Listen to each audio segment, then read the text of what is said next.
Hi, everyone. Welcome to the Epic Vision Zone. My name is Jane Applegath, a former award-winning stockbroker, television producer, scriptwriter, yoga instructor, and serial entrepreneur, now founder of the Epic Vision Zone. Each show, we offer you an inspiring person or message to bring you closer to your big dream by showing you how to enter the portal to your new epic reality. This is the place where possibilities, prosperity, and potential reign so that you can hit the go button on your epic life. Thank you all for joining us here today. Abraham Lincoln said, "The best way to predict your future is to create it." Mike Schindler is a U.S. Navy veteran, author of 2 highly endorsed books, and the national podcast host of The Military Wire, featuring interviews with America's most elite men and women who have served this country. Since 2012, Mike has helped local, state, federal agencies, as well as Fortune 500 companies improve team morale and retention. His prepare, plan, and execute with purpose and passion has helped well over 10,000 individuals realize their true mission, purpose, and identity in life, leading to happier families and more solid financial standings. Known throughout the U.S. as a subject matter expert on leadership development, negotiation secrets, and veteran transition issues, Mike is also the co-executive producer of the groundbreaking film titled It's VUCA, The Secret to Living in the 21st Century. Featuring 15 national experts on how to navigate chaotic times, this incredible film explores both the problems of our volatile world and the answers to thriving in it. Featured in USA Today, CBS Radio, Entrepreneur Radio, the Lars Larson Show, the Boston Globe, Q13 FOX, Yahoo Finance, and many more, the VUCA system to finding success is through vision, understanding, clarity, and adaptability. I am so thrilled and excited to welcome Mike here today and to get deep dive into VUCA. Welcome, Mike. Hey, well, thank you, Jane. I am so excited to be here. Thanks for having me on your show. Well, we're excited to have you here and honored, and thank you so much for your service and wanting to get into this VUCA. First of all, you got out of the military and you founded Operation Military Family. Tell us about that and your passion behind it. Yeah, when I first got out of the service, the military is so amazing in that it teaches us, mission, purpose, identity, right? We get in and the military gives us a purpose, says, okay, this is what you're going to do. In my case, it was help save the world from bad people, right? We're going to give you a mission, whatever commander's intent is. And then your identity is really whatever your rank is, right? Whatever your rank is or what your, your MOS is for those who are in the Army. So when I got out, all that was kind of stripped away, right? So, got into college, met my wife, and then I was so used to high octane environments that I got into the only thing I thought could maybe satisfy that, which was startups. And so I got into the startup trade. And so that is certainly, you're either chasing money, chasing alcohol, chasing both, just trying to figure out, gosh, how do I, solve this hole in my soul? And we founded the organization in 2006 when my best friend deployed to Afghanistan. He was the officer in charge of all the medical facilities over there. And so he deployed, and I thought, gosh, wouldn't it be kind of cool to write a book? Never having written a book before, I realized it was a very painful process, but I had a great editor, had a great team who coached and guided me along the way. The book came out, was endorsed by General Tommy Franks, General Corelli, a number of different high-level individuals. They thought I was this marriage expert, which my wife thought was super funny, and they put me on this tour essentially for 2 years. Because I was both now a corporate leader, what they considered a corporate leader, having worked in the startups and having done okay, and now teaching from these interviews. We did like 92 interviews to get that book.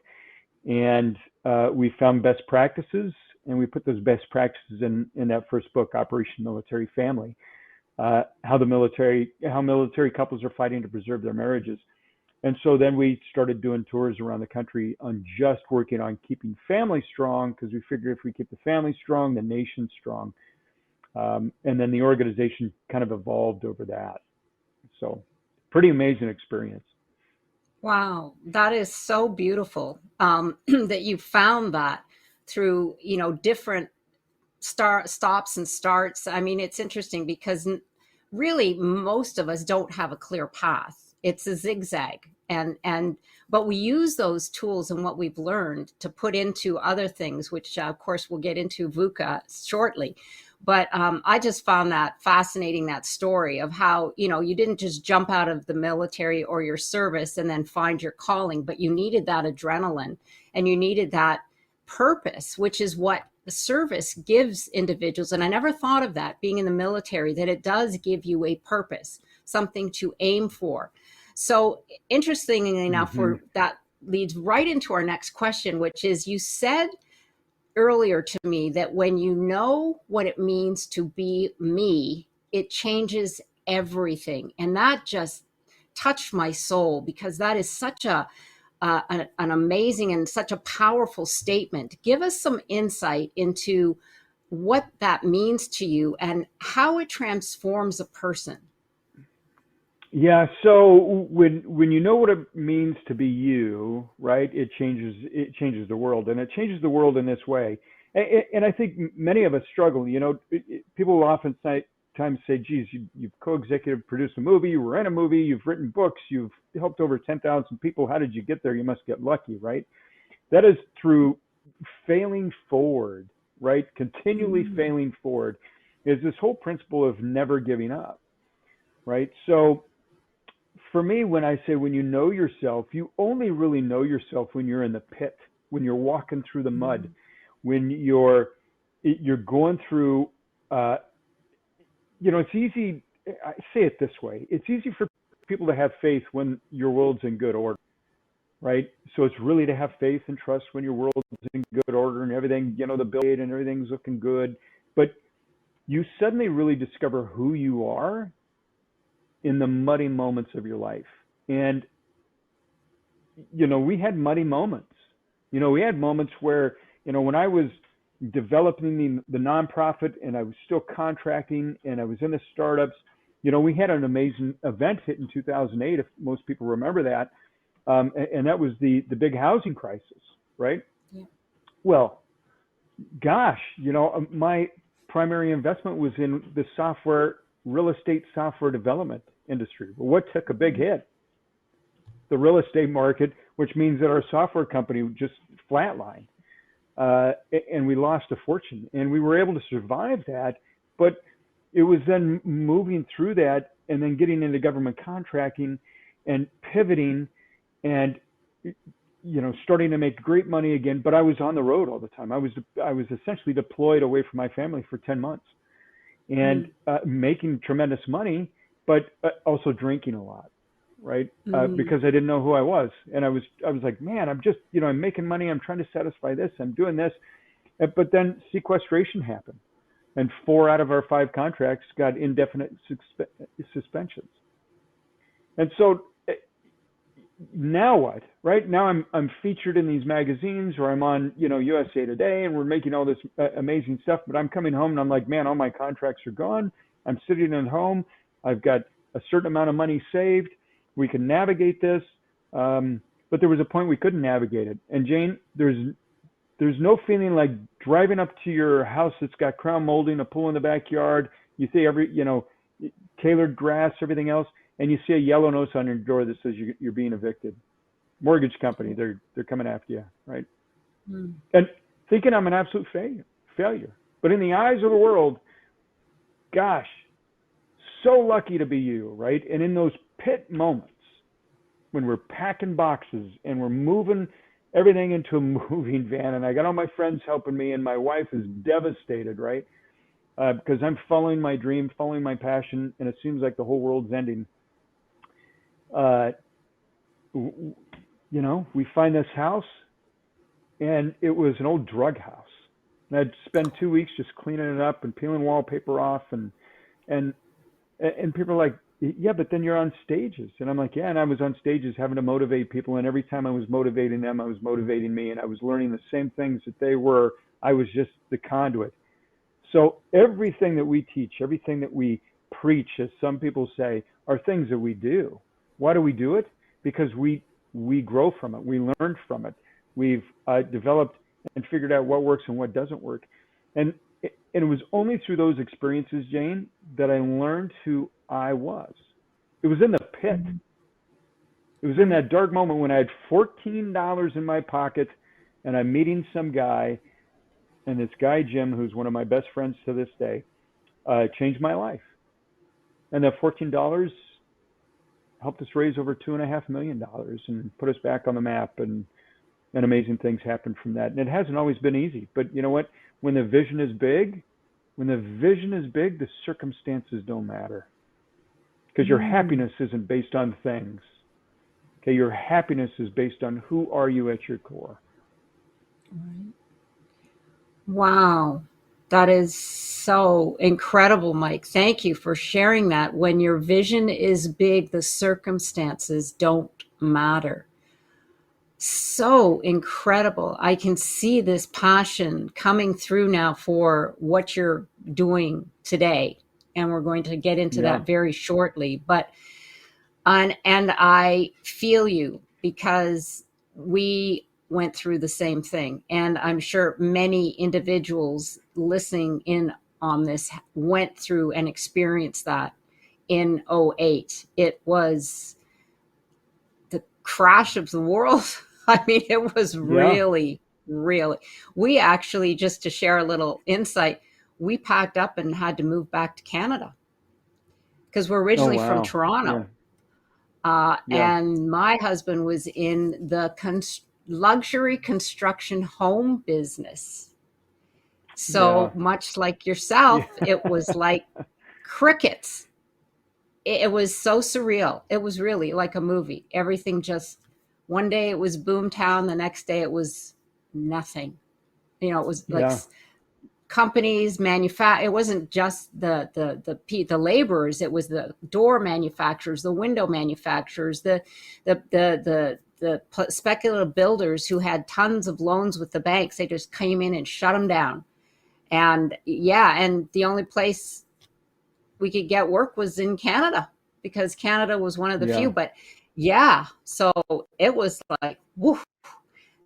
But absolutely, you're right. I mean, it just when you're down there, when you have a purpose, when you have that vision, you're absolutely right. The circumstances don't matter, because that's what gets you up out of bed in the morning. That's what motivates you. And I love that you said that you would have to get up and go and motivate individuals, and that would charge you, because it's true. We're like a battery. I mean, if we can provide for others what we need, it's interesting, because my yoga instructor always said to me, we teach what we need. And I never forgot that. And so that's exactly it. So beautiful. Thank you so much. So leadership and why it matters. As an expert on leadership development, share with us why leadership is such a vital part of everything in our life. And I wanted to say, it also includes leadership of your life. Why is it so important? Because everything rises and falls on leadership, right? I know that you and I know people, and even there's times that I've experienced bad leadership. I've had to serve under bad leadership when I was just emerging through corporate America, and I would evaluate what's going on in the leader. And what I find so amazing is, in leadership, if a great leader is somebody who is quick to listen, slow to speak, right? They are essentially doing what we call the OODA loop. They're observing their team. They're getting themselves oriented to every situation.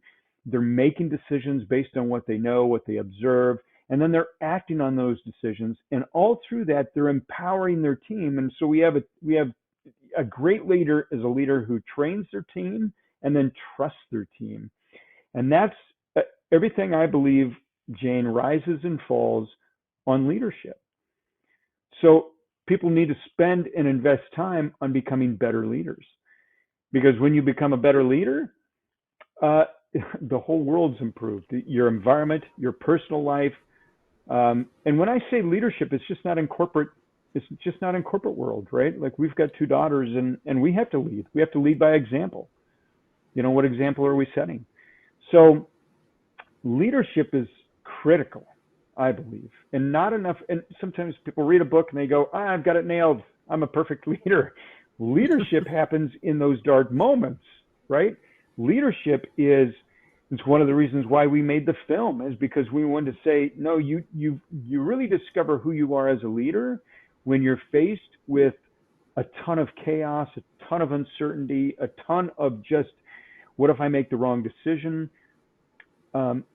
I joke and I say leadership, and I had a great mentor, Jane, who said, Mike, let me give you the secret to leadership. And I said, oh, okay, great. I'm sitting on the edge of my seat. I'm waiting. What is it just going to be this, aha moment? He said, a lot of leadership is you need to make a decision and then work like heck to make it the right decision. I'm like, oh, is that it? He goes, well, there's a lot more to that. But that's part of leadership, is you are going to have to be on the edge of your comfort zone as a leader in order to inspire your team. Yes, absolutely. Because if we don't move from that comfort zone, we're not growing, we're not changing. Yeah, right. If we're not experiencing the challenge, we're not going to get the change, because that is where the change happens. Therein lies the change. And I heard recently that we are all work in progress, always throughout our lives. It never ends. We are all a possibility. It's all of that. But I love that you said that leaders are quick to listen and slow to speak. Wow, you are absolutely right, because that makes a good leader, and they're actually listening. They're not just nodding and saying yes, oh yes, and then they had the thought in their head and it's not even relevant to what you were speaking about. But yes, absolutely, I agree with you 100%. So let's get into the 21st century and where we are here today. How do you see the 21st century unfolding? So much faster than the 20th century, right? I mean, and then some of your listeners and people are like, really? That's what we're going to get? No, I mean, we really do reveal the secret to living and leading in the 21st century. And the 21st century, what we have to realize is, and we all know this, I think inherently we know this, is in technology, we used to say, hey, look, technology evolves every 18 months, right? There was a period of time where we said, hey, technology evolves every 18 months. Well, now that's happening every couple of weeks, every month, right? Faster and faster. And so Stephen Kotler and Kurzek and a number of these amazing, wise individuals that study this for a living have said that in the next 10 years, we're going to have 100 years of technological growth. So if you look at it in a continuum, historically, we've approached living in linear steps. Like if I take one step, I go one step, right? I go 1 foot. I take 2 steps, 2 feet, right? 3 steps, 3 feet, that type of thing. Well, now everything is exponentially growing. It's on an exponential scale. And so people over the last couple of years, we all experienced this global pandemic. The whole world flipped upside down. And people are like, oh my God, there was a lot of massive change over the last, 2 years. And I go, yes. And guess where we are in the continuum? You essentially went from 2 steps to 4 steps. The next jump is 4 to 8. So if you thought the last 2 years were insane, hold on to your hats for the next decade. So what does that mean? You've got to be agile. You can no longer say, hey, this wasn't the plan. My wife and I talk about this often because she'll say, well, that wasn't our plan. I'm like, what? Plans change. And so as humans, we have to acknowledge, number one, and number two, we have to accept that our plans are going to change. So we have to be clear on where we're going, but how we get there, we need to be flexible. So that's where we also tell teams is, hey, listen, you got to be fixed on the mission, but flexible on the method. Because when you're fixed on the mission, you know where you're going, but you need to be flexible, super flexible on the method. How you get there might change. Oh, yeah. That's a fabulous quote, because it is going to change.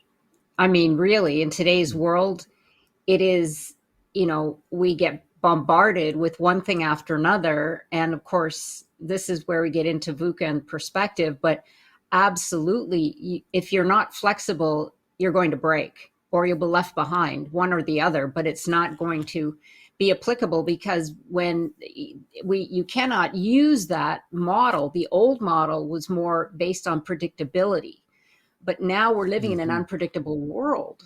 So you're right, the flexibility is key.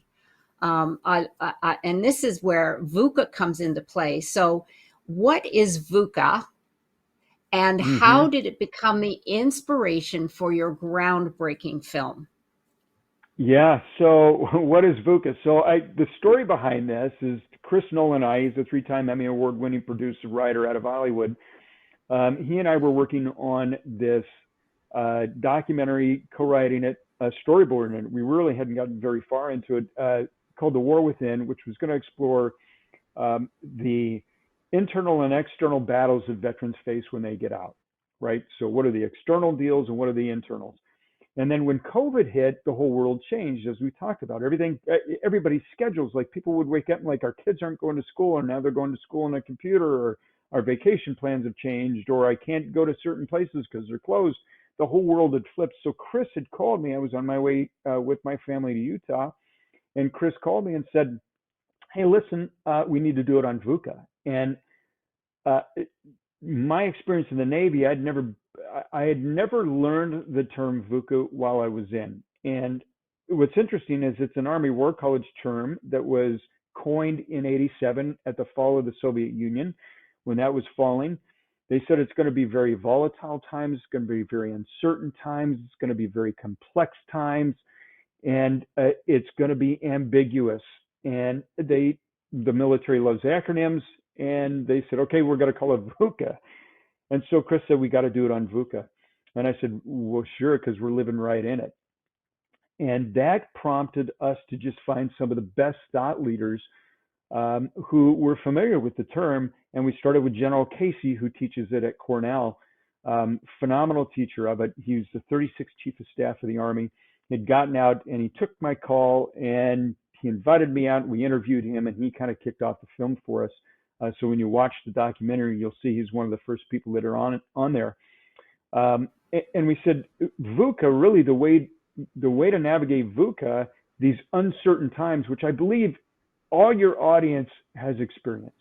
I don't think anybody went through the past couple of years unscathed and said, oh no, these were perfect times, right? I think everybody's like, oh my gosh, it's so crazy. It only seems like it's getting crazier. A couple months back, we were talking about pandemic. Now we're talking about, potential nuclear war, and what's going on with China, and what's going on with Taiwan, and what happened in Japan. And look at all this stuff. This is crazy. And I'm not sure, gas prices and economic upheaval and social upheaval. And it's just bombarding us, right? And I don't want to scare your listeners, but it's only going to accelerate. It's only going to compound. And our brains are not geared, they're not wired for 30,000 inputs. Things that happen overseas used to take months to get to us, right? Or weeks. And now they're in an instant, right? The things that happen in Japan, we know a second later, right? And all of a sudden our brain's like, oh my gosh, what do I need to do? And that affects our neuroscience. And then suddenly our body's reacting like, well, what's going to happen here? And we begin to, and our brains are they're negative 5 times, they're wired 5 times more negative than they are positive, right? So then we always go to the bad scenario. So we looked at it and said, well, wait a second. So that's the environment, but how do you combat it? How do you combat VUCA? Like, you can't just you can't embrace the negative. So how do you embrace the positive?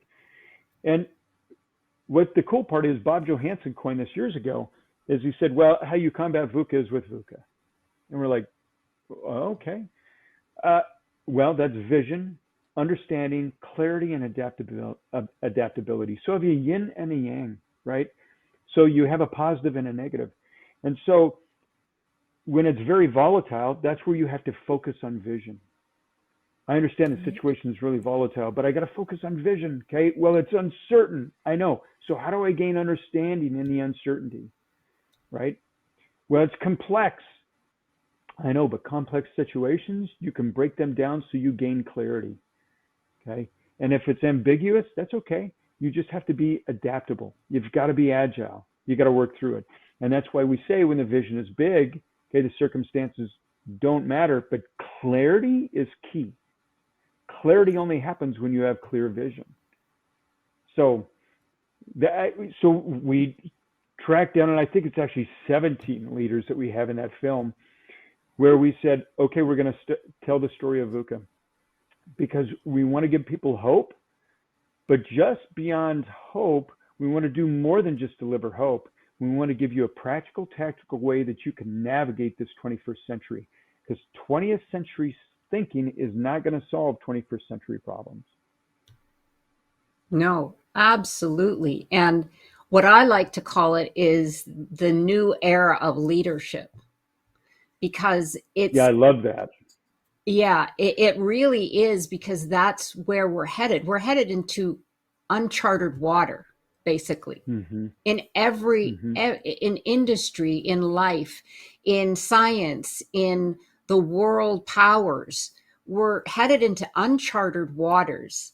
So this type of a system, this type of a program is what's needed to set us on our way to finding our way.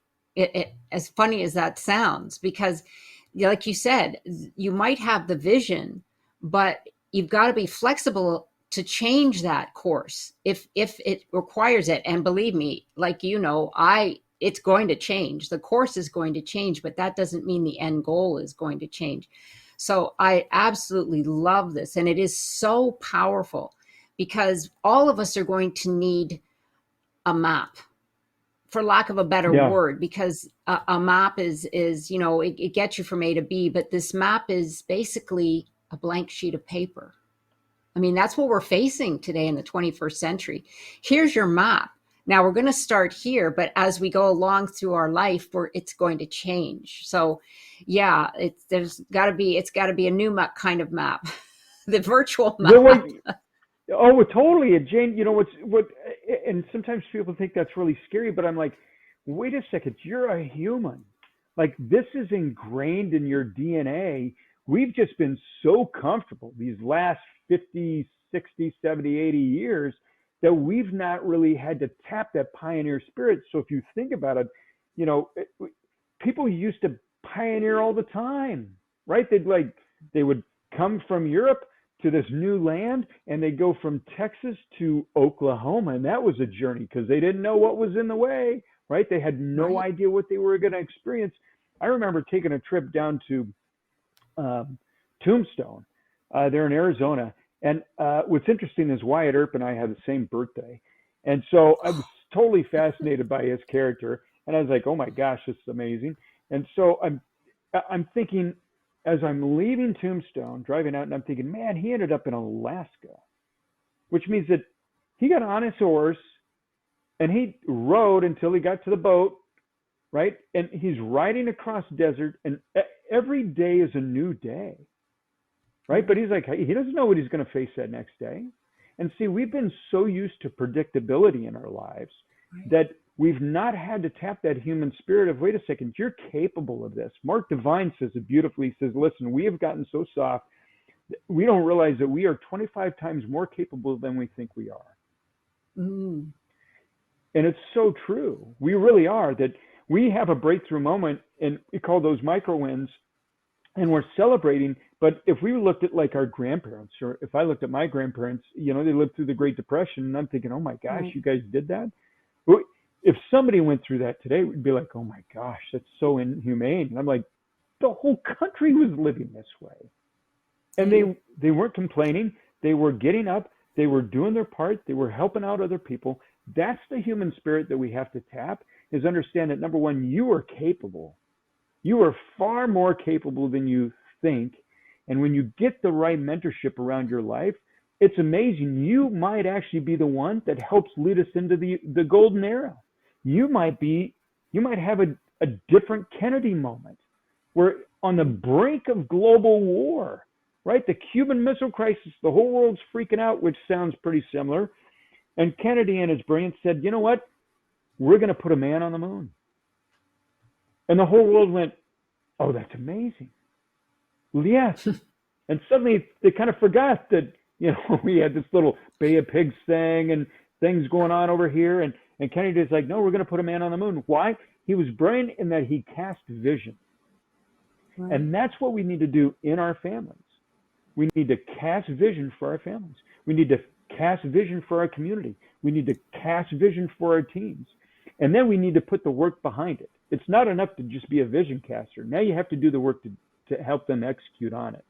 You got to prepare, you got to plan, and you got to execute. Yes, absolutely.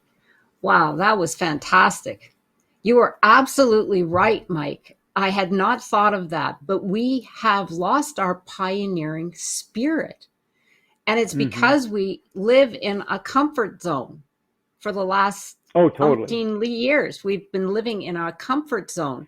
There's nothing wrong with that, but it's now that we're soft, we get scared because things aren't what they were. And what do you mean we can't take the kids to school? What do you mean Ukraine is being bombarded by, missiles from Russia? What do you mean that,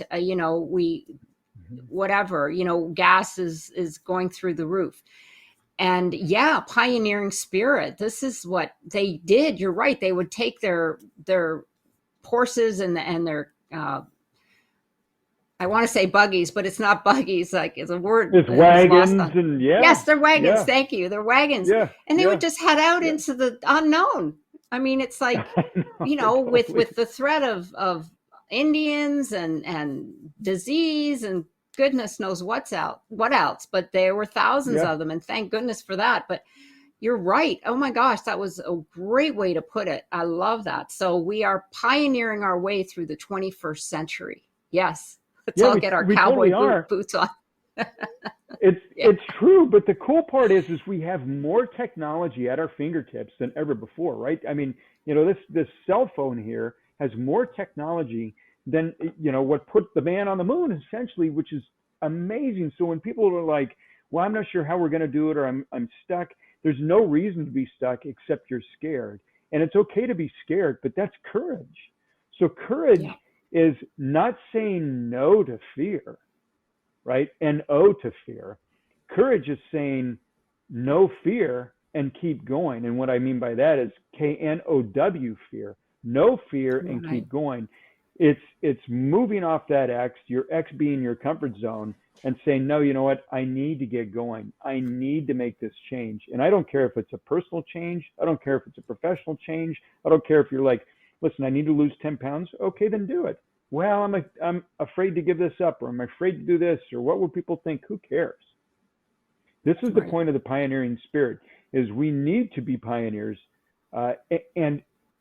Because it's only through that pioneering spirit that we conquer new lands, that we seize new dreams, that we change the world. There could be somebody that is listening to this right now that is on the brink of curing cancer or changing the way we fuel the country, something. And they're like, they're almost probably at the point of giving up. And I'm going to tell you, just keep going. Keep going. I mean, how many times did it take Edison to invent that light bulb? Right? I mean, when you think about that, these are people that's just failure after failure after failure. But what is it really? It's learning moment after learning moment, growth moment after growth moment. And we have to stop thinking that we got to get it right the first time. Yeah, absolutely. It's perspective. Absolutely. Yeah, It's not a failure. It's well, like you said, failing forward. It's yeah. for that one person said failure is fertilizer, which I love because Oh, that's that's good. Yeah, isn't that great? yeah, So yeah. you may have answered this question, but how can VUCA change how we see the world? Yeah, so when you understand, it's really it's here's how VUCA helps you change the world, or actually see the world, really, because you see it through a different lens. Is when you understand that VUCA is the environment you're living in, right? So you suddenly know that everything that you're experiencing is VUCA. It's VUCA. I don't care, name it. I'm going to tell you it's VUCA. Okay, I don't care if it's disease. I don't care if it's famine. I don't care if it's war. It's VUCA. Okay, that is VUCA. So now that you clearly understand, have named the environment, now you can develop an offensive mindset on how you conquer it. Well, how do you conquer it? Vision. See, most people, what happens is they go, well, this is my situation, my circumstance, and oftentimes we feel alone in it. And I'll tell you that you're not alone in whatever your circumstance is, but we oftentimes feel that way. We understand that the whole world is living in a VUCA environment. So now you have commonality. So now you realize, well, wait a second, I'm not alone in this, right? Number one, that's really important because now you can build relationship when you understand you're not alone. So, but when you have the framework to move forward, and the framework being, well, how do I combat this environment I'm in? Well, you combat it through vision, understanding, clarity, and adaptability. I just gave you the framework. That's just the bumpers, right? You got to go deep in those areas. There's a lot of work that happens there. You just don't make it, because people are like, well, how do I create a vision? Well, how do I gain understanding? How do I get clarity? How do I adapt, right? When it's not my nature to adapt. There's a lot that goes into that, no question. So I don't want people to think that, oh, yeah, just solve VUCA with VUCA. It takes work. But so does pioneering, right? That takes Right. work. And so you have to be willing to work it. But once you understand it, suddenly the anxiety drops because you're like, wait a second, I think I can get through almost any situation I'm faced with. So now you see the world as not overwhelming, but with opportunity. Because you're like, wait a second, while everybody else is kind of freaking out over here, I'm seeing this in a different light. There's opportunity here. Now, whether it's opportunity for me to grow, or whether it's opportunity to help solve a problem or to help impact a community, you begin to see the world. It's almost like Matrix, right? I mean, it's you begin to see the world differently. You just like, oh wow. Most people are walking through life a bit clueless, but I get it. And VUCA helps you see the world in an I get it mentality. Right. Yes, that is so powerful. It helps you see the world and the possibilities. And like you said earlier, we are so much more powerful than we know that we are, or we believe that we are. And it's putting all of those pieces together to move us forward in the 21st century. So yes, absolutely. It's so vital to what we're seeing, but not only that, what we can see. So Mm-hmm. it's imagination. It's like I love the science and power of imagination, and that's why films are so powerful. So speaking of that, what sets VUCA apart from other documentary films in this type of realm? Because I know you want to Yeah, stretch so this to a lot more than just a film. yeah, right. So the difference, we've had some people come back and say, hey, this is a lot like The Secret, or that's probably been the biggest comparison.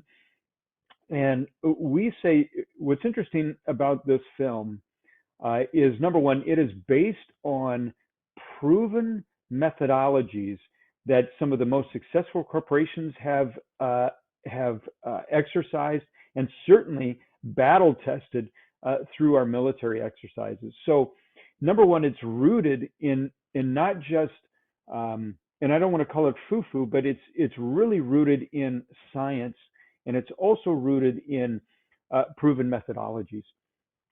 And so when somebody views this film, it's a little different than a bunch of talking heads. We've got historic footage in there. We've got some amazing thought leaders, best-selling authors, generals, Navy SEALs, neuroscience experts that all weigh in. And so when you're watching the film, we're taking you on this journey of almost like your own experience, and you're getting input from these amazing thought leaders that you suddenly go, well, wait a second, I can apply that to my life. Because everything in the film, we didn't want you to be just a viewer of the film. We want you to really be a participant in the film. And so that's how we wrote that film. 96-minute full feature documentary. Again, I'm a little biased. And when I say that I love the film, I love the film not because I co-wrote it and co-executive produced it, and yes, my family's in it.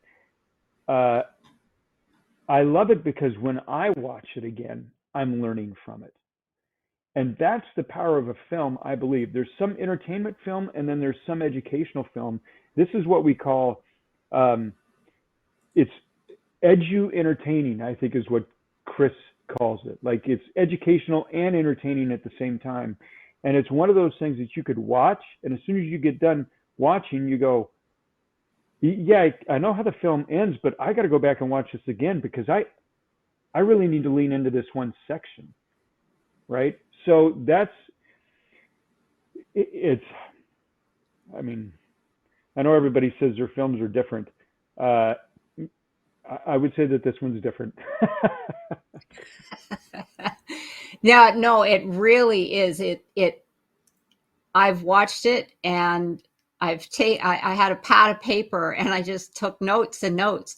And now I want to watch it and just watch it because it's packed with so much information. I could probably watch it at least half a dozen times and still find something new that I had either didn't hear it or something that I wanted to dive a little deeper into, because it does touch on so many aspects of not just leadership, but then you dive into the neuroscience, which is the brain and how all of that functions.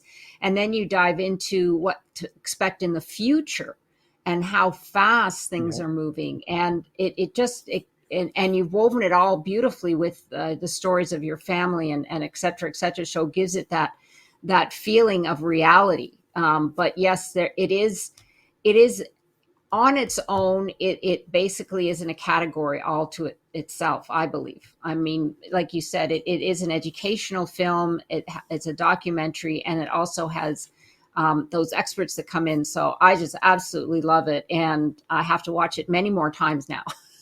Because I'm just like, you walk away from it and you're like, whoa, what was that? It's because there's so much fabulous information, and it's not whoa in a bad way. It's like, whoa, I got to go back and watch that again and again and again, because it's something of that nature that has to sink in and really connect with you. And that takes a lot as well. So the VUCA principles, I know you've mentioned them, but could you just repeat them again and touch a little bit on each one and why they are vital to success in the 21st century? And I know there's vision, understanding, clarity, and what's the last one? I forgot. Adaptability. Adaptability. Yep. There you go. So maybe just touch very briefly on each one.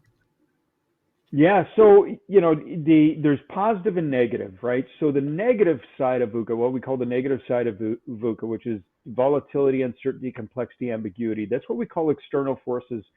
You won't change those. Those will always happen. Those are things that you can't control. You can have the best laid plans, and guess what? Plans change, right? We saw that with the pandemic. Everybody had best laid plans. They knew exactly what was going to happen until the whole world flipped upside down. That is negative VUCA. You can't change that. That external forces.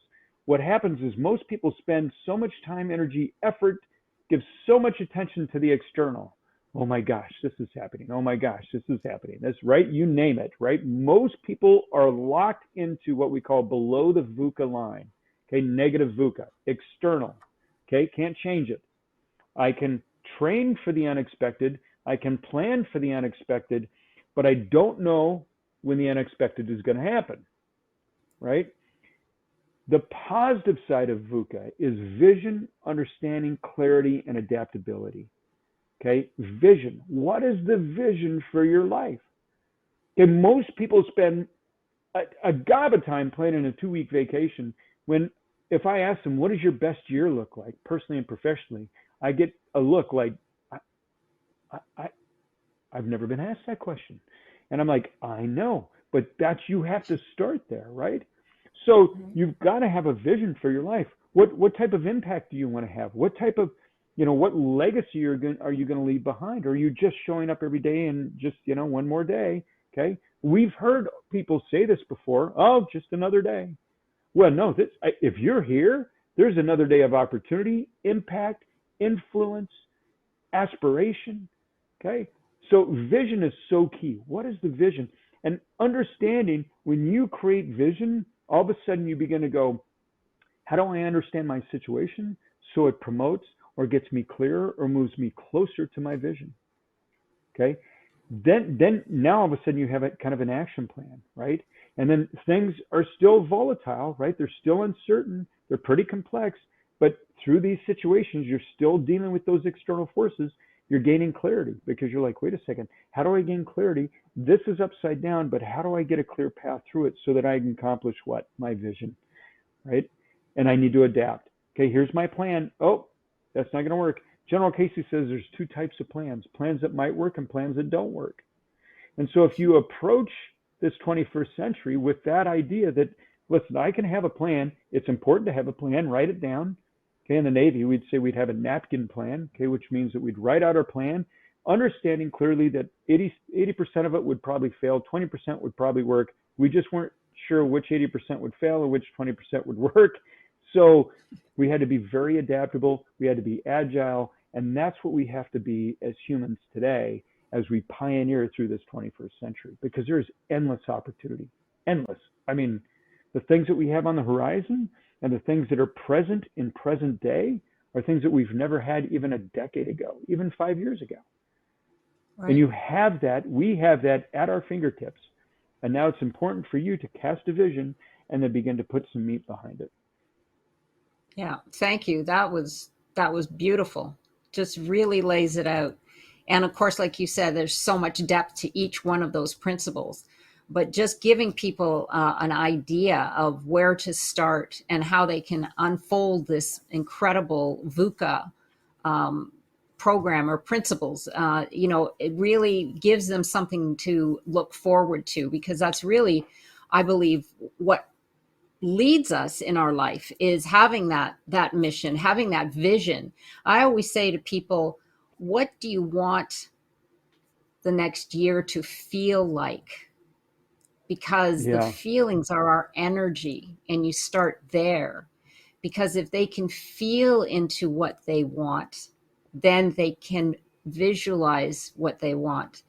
Because our energy and what the message, the frequency that we're sending out is key to bringing forth our vision. That's really, I think, deeply rooted in vision, because when you have something that's that powerful, you draw it to you. That's, it's true. There's a lot we do attract. Yes, exactly. And I know you have a number of experts in the film. Just give us an idea of a few of them and a little bit of why they were chosen, because I do love to hear from the experts in there. So just touch up on a few of them that are in there that really ring your bell, so to speak. Yeah. Oh, sure. So, I've got all of them are favorites for different reasons. But, General Casey, he was the 36th Chief of Staff of the Army. He had really transformed the Army, certainly how we conducted operations in Iraq, and certainly throughout Afghanistan. He teaches VUCA as a master's level course. It's a 2-week course. master's level at Cornell, exceptional teacher, exceptional leader. Mark Devine is another one of my favorites. He was the honor man in Navy BUDS training. They have an honor man that's somebody that takes his entire boat crew of 7 and gets them to graduate BUDS as well, which is unheard of. And he went on to create Unbeatable Mind, SEAL Fit, which is, they do phenomenal things there. He's certainly one of my favorites there. He talks a lot about flipping the script. And VUCA, he's truly one of this nation's leading VUCA experts. Shelley Willis is incredible. The work she's done with women and veterans, and just that whole component piece. Stephen Kotler and what he does through the Flow Research Institute. He's based out of Tahoe area. Flow Genome Project. He's another favorite. General Boykin, when he talks about courage and his whole experience that he experienced, in with Black Hawk Down. Major General Bob Dees. I mean, I could keep going on and on. Dr. Robin Fenn.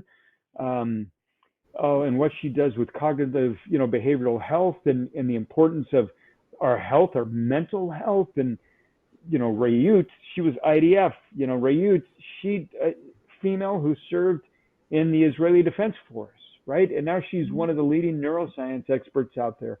And she's talking about how the brain works, right? I mean, so many, I don't want to leave anybody out because it'd be like, hey, wait a second, you didn't mention me, but they're all amazing. For their very reasons. I mean, it's just such amazing, powerful stories that are in this film. And the experts, what they bring to it is just not the expertise, but the story behind it. Yeah. And we love stories. And so not only do we give you the science behind what we're talking about, but we give you the story behind it. And there's some stories in there, as you know, Jane, that most people are not familiar with, that when you watch it, you go, I had no idea. And it was that no idea moment that transformed the world or this country. And that's what I believe some of your listeners will also do when they get on the edge of their comfort zone and take that next step, and they go for it. And it's scary, because do I hold on to what I know, or do I let go into the unknown? And will I fall or will I fly? And it's to be determined. Yeah. So, well, when they watch VUCA, they're going to fly because that I believe therein so. lies. Yeah, therein lies the power of VUCA. They say just take that one step off the ledge and your wings will sprout. So absolutely, yeah. There's one question here, Mike, that you shared a story with me earlier, and it was about $100 million. And it is such a profound story, speaking of stories, because we remember stories and how they move us, or how they, emotional experience, because that's energy in motion, right? How they move us emotionally. And this story is beautiful. And I would love for you to share this with our audience, to show them the core of why you do the work that you do. Yeah. So the $100 million, it's so interesting. So probably about a decade ago, I was on a live radio show, and I say a decade. That seemed to be my default, and then I started adding up the years, and I think it was a little longer than a decade ago, but it was when my first book came out. So 2007, so which is over a decade ago. And I was on this live show, and the host, at that time I was getting into these keynotes and, being, flown all over the place, and, promoting the book and doing these workshops, and my fee was, I didn't think it was that much, but, at the time, she thought it was. And she said, "What? It sounds like you want to make money on the backs of veterans."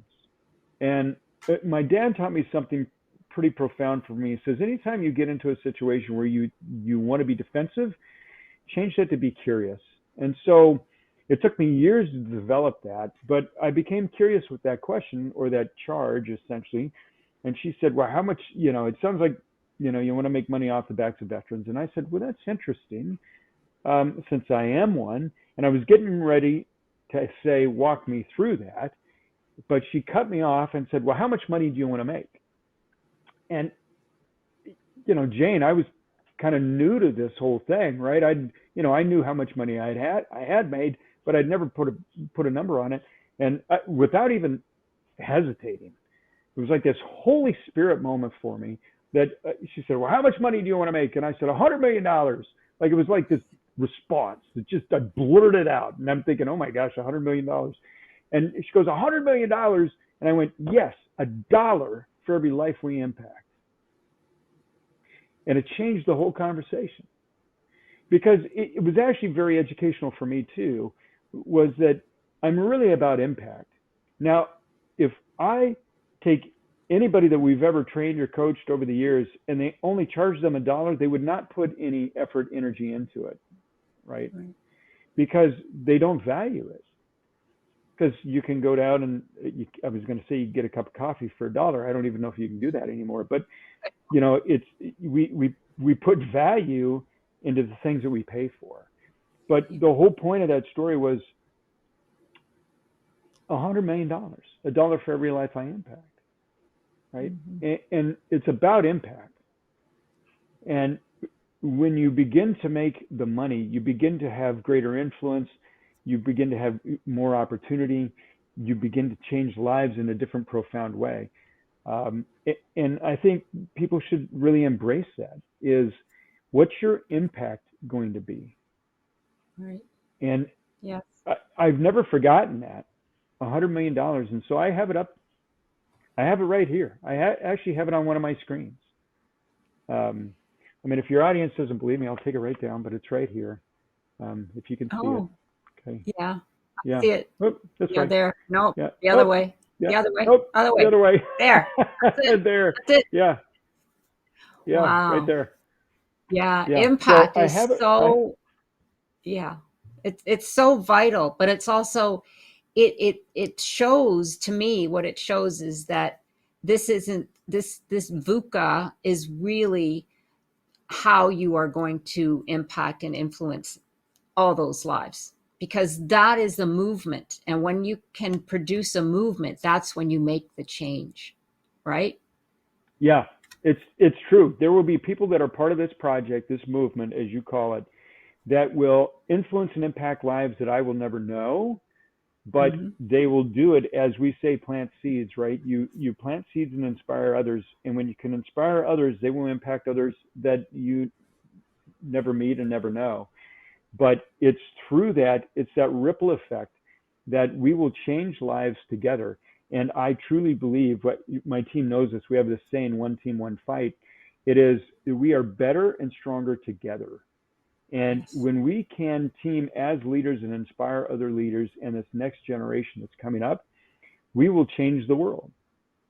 And we'll change the world not because we want to put money in our pocket. That will happen too. But we will change the world because we're leaving it a better place for our kids and our grandkids and our great grandkids. And that's our charge, is to leave this, at least that's how I grew up. My grandparents, my parents always said, leave the room better than you entered it.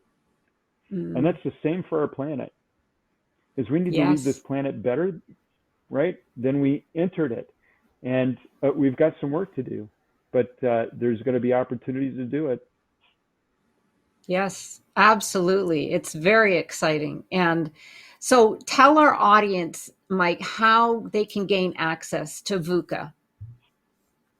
Yeah, so if you go to itsvuca.com, ITS VUCA, VUCA.com, you can watch the trailer there. You can get a hold of us there. You can see where you can view the film, which is like on Amazon Prime and iTunes and Roku and all these other platforms that I don't even know about. But you can view the film there. And after you view it, reach out. We'd love to help you. I think it's important that you view the film. And then if you're serious about making change in your life, then get a hold of us and we can have a conversation. So. Fabulous. Well, yes, everyone needs to check it out. I got it on Amazon Prime. but it's accessible. You can watch it on your computer or watch it on your television. I shared it with my husband. We watched it together. And I have to watch it again now because, of course, my notes are everywhere and I need to make more notes because it is so packed with great information. And it is it moves quickly as well. I mean, I want to get that point across because it is entertaining. It has great visuals. It's not a documentary where you sit there and you're just inundated and you feel heavy watching it. It's very well done. It's an Emmy award-winning director, and it's really, really well produced. So all around, it's a great film to watch. So thank you, Mike, for that. And just one question I have for you here. What excites you about the future? Oh, the opportunity. I mean, without hesitation, is the opportunity. What excites me about the future is the opportunity that my daughters will have that I never did. And I believe that they will be able to stand on the shoulders of giants. I'm not calling myself a giant, but I'm just saying that I look forward to creating a platform where they can excel based on the new platform that I created, because they will be able to achieve and do and influence in ways that I never could. And I think that's a mistake that we oftentimes make, is we say, oh no, you know, I had to go through this, so you must go through this. They still have a lot of life lessons to learn.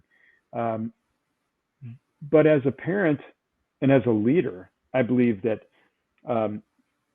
it's our job to go ahead and create a platform so that other people can excel beyond our own success. It doesn't mean that we give them everything. And I want to be very clear on that. If you do, you'll ruin a generation. They have to work for every bit of it. But it doesn't mean that they have to start by living in a hole. Right. You could start them off at a platform so much greater, and they will experience their own holes, because it will reveal to them things that they haven't developed yet in learning who they are, right? So opportunity, hands down. Hands down. I love it. That makes total sense. Opportunity, and how exciting that is for the future. Yes, absolutely. Any last words, Mike, that you'd like to share with our audience? Well, my last words are believe in yourself. You know, those are my last words, is believe in yourself. You know, when you look in that mirror, who do you see? And do you believe in that person? And if you believe in that person, then you should be pretty excited, even though your circumstances might not indicate that you should be excited. But if you're looking in that mirror and the person looking back and you go, you know what, this person's capable, then you've got opportunity that's right around the corner, probably that very day. So believe in yourself. Thank you. I love that. Yeah, you look in the mirror and you say, you know what, you're pretty damn good. That's what I would say. There's nothing like making yourself feel great again, because that's what, you know, you have to feel good about yourself before other people do. So that's really terrific. I love it. So because we're here on the Epic Vision Zone, Mike, I have one last question, and that is, if your life were an epic story, what would the title be? Oh boy, if it was an epic story, what would the title be? That's do you know how long and hard we wrestled over the title of our film? What would the title of my life be? What would the title of wow. Gosh, I wasn't prepared for this question. That's a really good question. What would the Thank you. What a stumper. But I've got it. I will tell you. Growth through circumstances. That would probably be the title, is growing through circumstances. And that has really been probably my life. Is, you know, I think it's probably a lot of people's lives, but we can choose to either be defined by our circumstances, or we can grow through our circumstances. And I would see that, you know, my epic title would be, no, he was one who grew through his circumstances. And from that growth, he impacted the world. And so, you know, it would have a subtitle, you know. Yeah, I love that. It's absolutely perfect. Okay, so now you've got to write the novel. So, Right. but Yeah. No, I'm still working on but another one. Yeah. oh, great, great. Yeah, no, I asked that question, Mike, because, and you would get this. I love to get people to trigger their imagination, because when we take Yeah. them out of reality, that's when they let go. That's when the flow Yeah. starts to happen. When you start to ask the hard questions, what do you envision yourself to, how do you see success in the next 5 years? What are your core values? I'm sure you know all these questions. Those are rooted in your thinking brain. And right away, I know Yeah. when I'm asked those questions, I go right into my thinking brain, and I'm not experiencing flow, and I'm certainly not experience what I really feel.